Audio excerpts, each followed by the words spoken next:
Oke, kita langsung aja ya, kita bedah bab 46 dari materi Anda ini. Fokus kita hari ini mau memahami gimana sih karakteristik orang Amerika pas lagi negosiasi sama orang dari budaya lain. Ini kan diulas tuntas di bab itu ya. Betul sekali. Tujuannya biar Anda semua lebih siap gitu. Biar interaksinya ya lebih lancar lah. Iya, bab 46 ini ngasih gambaran yang cukup jelas soal gaya mereka. Penting banget buat paham nuansanya, soalnya seringkali pendekatannya tuh beda banget sama yang biasa kita alami atau mungkin kita praktekkan. Jadi kayak persiapan sebelum perang gitu ya. Bisa dibilang gitu, semacam membekali diri lah sebelum masuk arena negosiasi. Kesadaran ini penting. Oke, mari kita mulai bongkar nih kode rahasia negosiasi mereka. Poin pertama yang kayaknya menonjol banget di bab 46 itu soal directness atau keterus-terangan. Mereka cenderung langsung ke intinya gitu ya. Gimana tuh dampaknya? Betul. Efisiensi waktu itu penting banget buat mereka. Menurut bab 46, ya, gaya langsung ini dianggap cara paling cepat buat mencapai deal.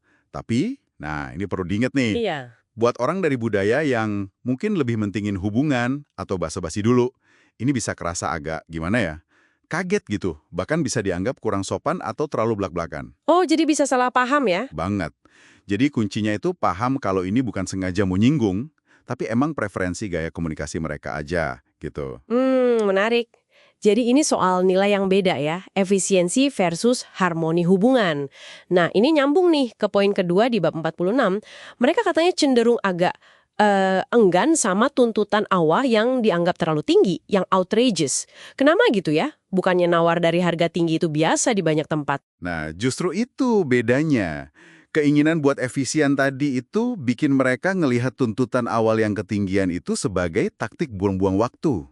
Oke. Di bab 46 itu ada disebut frasa kayak blitz the negotiations and wrap them up quickly. Jadi, ya mereka maunya prosesnya cepet, nggak bertele-tele. Langsung ke tengah gitu ya. Iya, tawaran awal yang lebih realistis itu lebih dihargai karena dianggap mempercepat jalan ke kesepakatan. Oke, jadi maunya serba cepat ini bawa kita ke poin ketiga yang juga disorot bab 46 soal ketidaksabaran dan orientasi jangka pendek.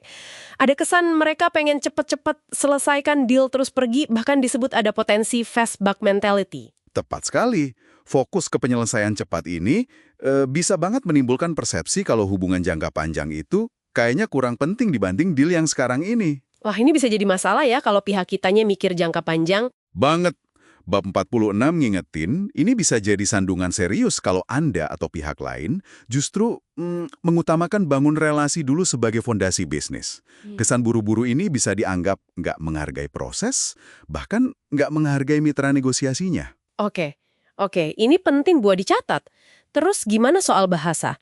Bab 46 nyinggung juga soal kecenderungan orang Amerika yang mungkin kurang bisa bahasa asing dan ada ekspektasi orang lain yang mesti ngikutin pakai bahasa Inggris.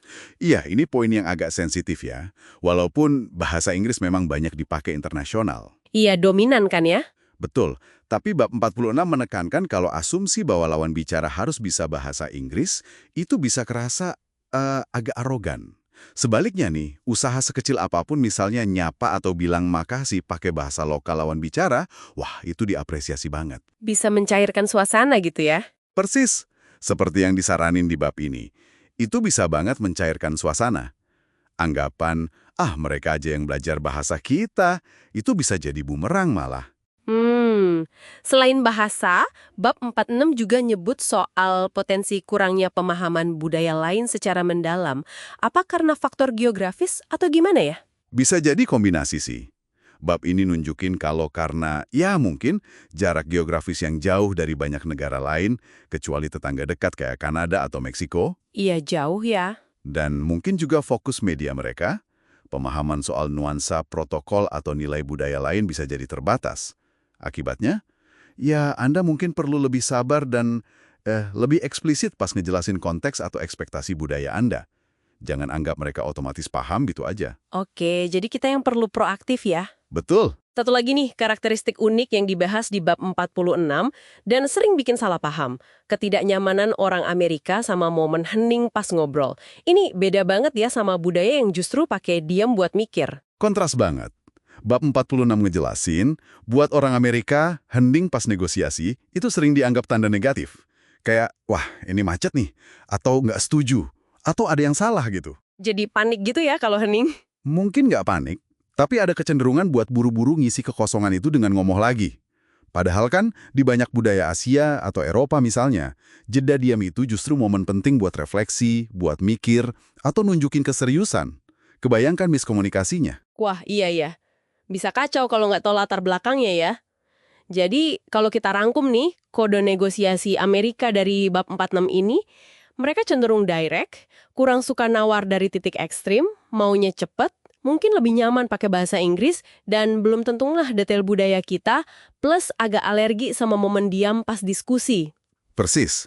Dan perlu digarisbawahi lagi ya, pemahaman dari bab 46 ini tujuannya bukan buat ngejudge atau ngasih label, tapi murni buat bekal Anda aja, buat kesadaran. Supaya lebih siap ya. Iya, dengan tahu gaya mereka, Anda bisa lebih siap, nggak gampang salah interpretasi, dan bisa nyesuaiin strategi komunikasi Anda, biar lebih nyambung. Adaptasi, itu kuncinya. Tepat sekali. Nah, ini nih yang jadi pertanyaan penutup buat Anda renungkan. Setelah kita bareng-bareng bongkar poin-poin kunci dari bab 46 ini, kira-kira langkah atau penyesuaian konkret apa ya yang mungkin perlu Anda lakukan dalam pendekatan negosiasi Anda ke depan? Supaya bisa lebih efektif ngejembatani perbedaan gaya ini sama mitra dari Amerika. Coba deh dipikirin.